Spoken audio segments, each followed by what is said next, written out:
તો ભુજની post office કચેરીને બોમ્બથી ઉડાવી દેવાનો ઈમેલ મળ્યો છે। પોલીસની ટીમે ઘટના સ્થળે પહોંચી પોસ્ટ ઓફિસને કોર્ડન કરી છે। બોમ્બ સ્ક્વોડ, ડોગ સ્ક્વોડની ટીમે પણ તપાસ હાથ ધરી છે। ધમકીના પગલે તમામ સ્થળે ચેકિંગ હાથ ધરવામાં આવ્યું છે।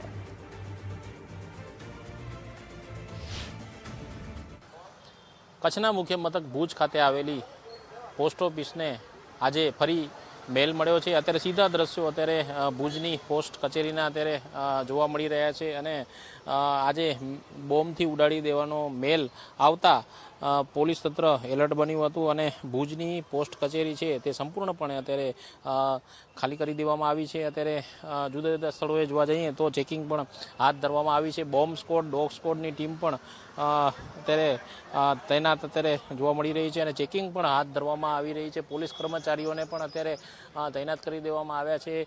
છેલ્લા એક અઠવાડિયામાં બીજી વખત ભુજની પોસ્ટ કચેરીને અત્યારે બોમ્બથી ઉડાડી દેવાની ધમકી મળી છે, તેને પગલે એલર્ટ કરી દેવામાં આવ્યું છે અને ખાસ કરીને જોવા જઈએ તો તમામ તકેદારીના જે પગલાં છે તે પણ લેવામાં આવી રહ્યા છે। કેમેરા રેહાન સાથે કૌશિક છાયા, ગુજરાત ફર્સ્ટ, કચ્છ।